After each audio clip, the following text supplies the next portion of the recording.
میرے چینل کو سبسکرائب کیجیے، بیل نوٹیفیکیشن کو بھی آن کر لیجیے۔ میری ویڈیو ہر رات 10 بجے اپلوڈ ہوتی ہے۔ آج آپ ناول سبیل کے پارٹ 2 کی ایپیسوڈ 5 سنیں گے، جس کی تحریر عمیر کی ہے۔ چلے چلتے ہیں کہانی کی طرف۔ آپ کے اسلام آباد پہنچنے کی دیر ہے۔ آپ کی رانی آپ کی یاد میں تصویر بہا بہا کر ادموئی ہو جائے گی۔ رانی نے آنس کے کسرتی وجود کو عقب سے جکڑ لیا۔ رانی صاحبہ، اب آپ کو لاڈیاں سوچ رہی ہیں؟ کیوں؟ میرا شوہر میری لاڈیاں، میرا جب جی چاہے گا لاڈیاں کروں گی، کسی کی ہمت ہے تو روک کر دکھائے۔ اس نے جواب کے لیے منہ کھولا تو ٹھک ٹھک دستک نے دونوں کو اپنی طرف متوجہ کیا۔ کون؟ اس نے کھڑے کھڑے ہانک لگائی۔ میں فارس۔ جی بھیا، میں بس ابھی آیا۔ رانی تم ادھر ہی ٹھہرو، میں بھیا کو اس لڑکی کے پاس بھیجتا ہوں۔ جی جیسے آپ کو مناسب لگے، بڑی فرما بردار ہوتی جا رہی ہو۔ اس نے آنکھ دبائی۔ میں تو شروع سے ہی فرما بردار ہوں، صرف آپ کی بصارت کمزور تھی۔ رانی نے آنکھوں کو گول گھما کر کہنا شروع کر دیا۔ انس مسکراہٹ دبا کر کمرے سے نکل گیا۔ جی بھیا، یا رانی کچھ بتا رہی ہے کیا؟ بھیا بقول رانی کے آپ خود جا کر بھابھی کو کھانا کھلائیں۔ ادھر تپائی پر پڑا کھانا آپ کا منتظر ہے، بلکہ ٹھنڈا ٹھار ہو چکا ہے۔ انس یار مذاق نہ کر۔ فارس کی لاچارگی اپنے عروج پر تھی۔ بڑے بھائی جان، یہ وقت ایسے مذاق کرنے کا نہیں، بلکہ اسے آپ کی طرف سے عزت و توجہ کی اشد ضرورت ہے۔ اس سارے معاملے میں وہ لڑکی سب سے زیادہ پس رہی ہے۔ انس نے دھیمے لہجے میں بول کر فارس کے چہرے کے رنگ بدلتے دیکھا۔ یار انس، میں بہت پریشان ہو چکا ہوں، میرا تو جی چاہ رہا ہے اسے طلاق تھماؤ اور ابھی کے ابھی رخصت کر دوں۔ فارس نے زچو کر دانت پیسے۔ جی طلاق دے کر بابر کے لانتی کارنامے پر اس کے برابر کے شریک بن جائے۔ آپ نے کیوں اس لانتی فعل کا حصہ بننا ہے؟ بھیا، آپ کو کس بات کی پریشانی ہے؟ اگر بابر سے خوفزدہ ہے تو یہ بات مت بھولیں کہ قانون کا رکھوالا آپ کا سگا بھائی ہے۔ آپ کو میرے اوپر اعتماد نہیں ہے کیا؟ نہیں یار، ایسی کوئی بات نہیں ہے، میں باقیوں کی وجہ سے پریشان ہوں۔ ہم دونوں تو چلے جائیں گے تو پیچھے باقی اہل خانہ اس کی زد میں آ جائیں گے، کہیں وہ ہمارے گھر والوں کو تو پریشان نہیں کریں گے۔ بس یہی بات مجھے کھولتی ہے۔ کاش یہ بات آپ پہلے سوچ لیتے۔ خیر، اب جو ہوا سو ہوا، مٹی پاؤ۔ اب صرف اس لڑکی کو اپنے اعتماد میں لیں، بابر کا منہ خود ہی بند ہو جائے گا۔ جب یہ اس کے پاس واپس جانے کے لیے تیار ہوگی تو نا، بابر کو بول دینا وہ آپ کے ساتھ رہنا چاہتی ہے۔ انس، یار یہ اتنا آسان نہیں جتنا تو سمجھ رہا ہے۔ ان کی محبت کی شادی ہوئی تھی۔ جی، اس لیے محبت بڑی قائم رہی ہے نا۔ وہ جذباتی بندہ مخلص ہوتا تو کبھی بھی اس لڑکی کو 10 دن بعد خوار نہ کرتا۔ خیر، میری قانونی نگاہ تو کوئی اور کہانی سنا رہی ہے، باقی آپ اپنے نظریے پر قائم نہیں رہ پائیں گے کیونکہ حقیقت اس کے برعکس ہے۔ بھائی جان، میں پورے وثوق سے کہہ سکتا ہوں بابر نے آپ سے جھوٹ بولا ہے۔ 10 دن کی دلہن کو طلاق دے کر حلالہ بھی کروا رہا ہے۔ کیا آپ نے اس سے پوچھا نہیں کہ طلاق کے بعد رجوع بھی کیا جا سکتا ہے؟ بیک وقت دی گئی 3 طلاقیں ایک ہی شمار ہوں گی۔ مراد یہ ہے کہ اگر کوئی شخص اپنی بیوی کو بیک وقت اکٹھی 3 طلاقیں دے دیتا ہے تو وہ تینوں واقع نہیں ہوں گی، بلکہ صرف ایک ہی شمار ہوگی۔ اس کے دلائل حسب ذیل ہیں۔ دلائل نمبر 1، ارشاد باری تعالیٰ ہے۔ سورہ بقرہ 229 میں فرمایا جاتا ہے کہ طلاق 2 مرتبہ ہے۔ لفظ مرتان مرتا کا تثنیہ ہے، جس کے معنی یہ ہے کہ ایک مرتبہ کے بعد دوسری مرتبہ، یعنی وقفے کے بعد۔ یہ معنی نہیں کہ اکٹھی 2 طلاقیں۔ اس کے علاوہ درج ذیل آیات سے بھی ہمیں سمجھ آ جانی چاہیے۔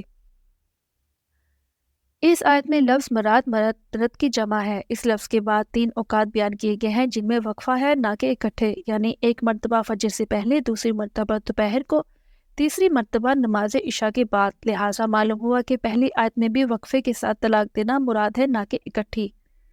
دلیل نمبر 2، حضرت ابن عباس رضی اللہ تعالیٰ عنہ فرماتے ہیں کہ عہد رسالت، حضرت ابو بکر صدیق کے دور اور خلافت اور حضرت عمر فاروق کے خلافت کے دور، ابتدائی 2 سال 3 طلاق ایک ہی شمار ہوتی تھی۔ پھر حضرت عمر فاروق رضی اللہ تعالیٰ عنہ نے فرمایا، لوگوں نے ایسے معاملے میں جلدی کی ہے جس میں ان کے لیے سہولت دی گئی تھی، بس چاہیے کہ ہم اسے نافذ کر دیں۔ لہٰذا آپ رضی اللہ تعالیٰ عنہ نے ان پر جاری کر دیا، یعنی 3 طلاقوں کے بیک وقت واقع ہونے کا حکم دے دیا۔ صحیح مسلم کتاب الطلاق باب الطلاق ثلاث۔ دلیل نمبر 3، حضرت ابو رکانہ رضی اللہ تعالیٰ عنہ نے اپنی بیوی کو ایک ہی مجلس میں 3 طلاقیں دی تھیں، پھر اس پر نادم و پشیمان ہوئے۔ رسول اللہ صلی اللہ علیہ وسلم نے ابو رکانہ رضی اللہ عنہ سے فرمایا، وہ 3 طلاقیں ایک ہی ہیں۔ حسن مسند احمد 1265 میں ہے۔ دلیل نمبر 4، ایک اور روایت میں ہے کہ نبی کریم صلی اللہ علیہ وسلم نے ابو رکانہ رضی اللہ تعالیٰ عنہ سے کہا کہ تم ام رکانہ سے رجوع کر لو۔ انہوں نے عرض کیا انہوں نے اسے 3 طلاقیں دے دی ہیں، تو آپ نے فرمایا مجھے معلوم ہے، تم اس سے رجوع کر لو۔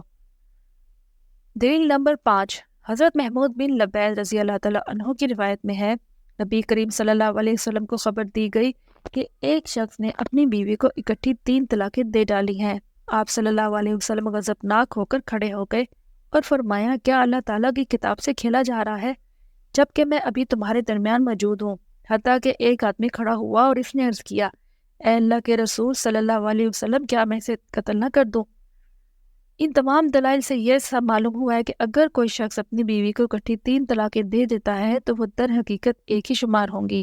حضرت ابن عباس رضی اللہ تعالیٰ عنہ، حضرت زبیر بن عوام اور حضرت عبد الرحمن بن عوف اور حضرت علی رضی اللہ تعالیٰ عنہ، حضرت مسعود رضی اللہ تعالیٰ عنہ، امام مکرمہ اور امام طاؤس وغیرہ کا بھی یہی فتویٰ ہے۔ حضرت عمر رضی اللہ تعالیٰ عنہ کے فتوے کی حقیقت۔ حضرت ابن عباس رضی اللہ تعالیٰ عنہ فرماتے ہیں جب لوگ لگاتار ایسی طلاقیں دینے لگے تو حضرت عمر رضی اللہ تعالیٰ عنہ نے اس قسم کی طلاق کو ان پر نافذ کر دیا۔ صحیح مسلم۔ اس سلسلے میں خود حضرت عمر رضی اللہ تعالیٰ عنہ فرماتے ہیں جس چیز میں لوگوں کے لیے تاخیر رکھی گئی تھی اس کام میں وہ اجرت کرنے لگے، یعنی 3 طلاق کے لیے 3 طہر کی تاخیر رکھی گئی تھی، انہوں نے اجرت کی اور ایک طہر میں 3 طلاقیں دینے لگے، تو کیوں نہ ہم ان کو اس پر نافذ کر دیں۔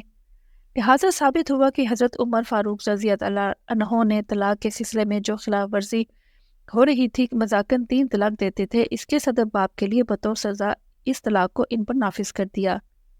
فقہا کرام کا اختلاف ہے کہ اگر ایک ہی بار 2-3 طلاقیں دی جائیں تو وہ کتنی طلاقیں شمار ہوں گی؟ راجح قول یہی ہے کہ وہ ایک ہی طلاق شمار ہوگی، چاہے شوہر نے ایک کلمے میں طلاق دی ہو، یعنی کہا ہو تجھے 3 طلاق، یا پھر اس نے علیحدہ علیحدہ طلاق کے الفاظ بولے ہوں، یعنی تجھے طلاق دو، تجھے طلاق دی، تجھے طلاق دی، یا پھر جیسا کہ سوال میں ہے اسے دوسری اور تیسری طلاق۔ شیخ الاسلام ابن تیمیہ رحمۃ اللہ علیہ نے یہی اختیار کیا ہے، اور شیخ سعدی رحمۃ اللہ اور شیخ ابن عثیمین رحمۃ اللہ علیہ نے اسے راجح قرار دیا ہے۔ ان سب مسائل میں راجح قول یہی ہے کہ 3 طلاق بالکل نہیں ہے، لیکن 3 طلاق اس وقت ہوں گی یا تو ان کے مابین رجوع یا پھر عقد ہو، وگرنہ 3 طلاق واقع نہیں ہوگی۔ شیخ الاسلام ابن تیمیہ رحمۃ اللہ کا یہی اختیار ہے اور صحیح بھی یہی ہے۔ اس بنا پر جب خاوند نے دوسری اور تیسری طلاق پہلی طلاق کی عدت میں دی جس میں اس نے اپنی بیوی سے رجوع نہیں کیا تو پہلی طلاق ہی ہوگی، دوسری اور تیسری طلاق واقع نہیں ہوگی۔ بھیا مجھے تو یہ سب کھیل لگ رہا ہے، اصل کہانی کچھ اور ہے یار، مجھے اس شخص نے کچھ پوچھنے بولنے کا موقع ہی نہیں دیا ہے۔ میں جیسے ہی کمرے میں داخل ہوا بابا نے زاروں قطار روتے روتے میرے آگے ہاتھ جوڑے اور التجا شروع کر دی۔ فارس نے ٹوٹے لہجے میں اس کو اپنے دل کا حال سنایا، کمرے میں جائیں اور اسے اپنی مجبوریوں کا بتائیں اور باقی شرعی رموز و اوقاف بھی اس کی بھی وضاحت کرے۔ اس نے بڑے بھیا کا کندھا تھپک کر ہمت بندائی۔ فارس کا چہرہ شدت غم سے مرجھا چکا تھا۔ صوبی کو بھی بلا لے، وہ بابا سے بات کرے گا تو شاید اس کی بات پر اثر ثابت ہو، آخر کو اس گھر کا داماد ہے۔ بھائی جان صوبی کوئی شاہی سفیر تھوڑی ہے، اس نے بابا سے بات کرنے کی بجائے الٹا آپ کو لتاڑنا ہے، لہٰذا یہ قلعہ آپ خود فتح کریں تو اچھا ہوگا۔ اب دیکھیں میں نے کیسے تایا جان سے بات کر کے رانی کا ہاتھ مانگا تھا، آپ بھی اس لڑکی سے ہاتھ مانگ لیں۔ یار انس تمہیں رانی سے لگاؤ تھا اور مجھے تو کچھ دیر قبل اس کا نام پتہ چلا ہے، اور میں نے تو اس کی شکل تک نہیں دیکھی تھی۔ مجھے دیکھتے ہی وہ چادر میں سمٹ جاتی ہے اور چہرہ چھپا لیتی ہے۔ فارس لٹکے منہ کے ساتھ دل کے پھپھولے نکالنے لگا۔ عزیز جان بھائی جان، چہرہ دیکھا ہے یا نہیں دیکھا، بابا نے آپ کو اس لڑکی کو طلاق نہیں دینا، لہذا درمیانی راہ اختیار کریں، سانپ بھی مر جائے اور لاٹھی بھی نہ ٹوٹے۔ سرگوشیوں میں باتیں کر کر کے اب تو میرے جبڑے بھی دکھنے لگے ہیں، اس نے دکھی دل سے دعائی دی۔ اچھا یار میں کرتا ہوں کچھ بھی۔ فارس نے اپنے کمرے کی طرف جاتے ہوئے مایوسی سے انس کو مدد طلب نظروں سے دیکھا۔ آپ جائیں، اس سے پہلے بابا آپ کے لیے لتے لینا شروع کر دیں۔ شکر کریں فی الحال بزرگوں کی محفل برخاست نہیں ہوئی ہے اور چچا نے انہیں باتوں میں بہلایا ہوا ہے، ورنہ آپ کو باری باری ہر زاویے سے چترول وصول ہوتی رہتی۔ شاباش جائیں، اس نے تقریباً دھکا دے کر فارس کو دوبارہ اس کے کمرے کی طرف دھکیلا۔ فارس ملتجئی نظروں سے انس کو دیکھتا چاروں نچار اپنے کمرے کی طرف بڑھ گیا۔ کمرے میں داخل ہوتے ہی گلا کھنگا کر سلام جھاڑا، مگر جواب صرف گردن کے مزید جھٹکے پر ملا۔ دھاری دار چادر میں لپٹی لڑکی بستر ایک کونے میں مزید سمٹ گئی اور فارس کے کمرے میں داخل ہوتے ہی چہرہ چھپا گئی۔ دیکھیے میرا مطلب ہے، میری بات کو غور سے سنیں برائے مہربانی۔ فارس کچھ دیر کے لیے رکا، سمجھ نہیں آ رہا تھا کہ کہاں اور کہاں کیسے شروع کرے۔ شش و پج میں مبتلا عقل و شعور رکھنے والا قدو قامت انسان سخت اذیت میں مبتلا تھا، مگر مخاطب لڑکی تو اس سے قطع نظر ہو کر بیگانگی کی چادر اوڑھے اپنی تقدیر پر اشک بار تھی۔ دیکھیں سنیں، فارس نے بستر کے ایک کونے میں ٹکتے ہوئے ملتجئی لب و لہجے سے ہادیہ کو مخاطب کیا۔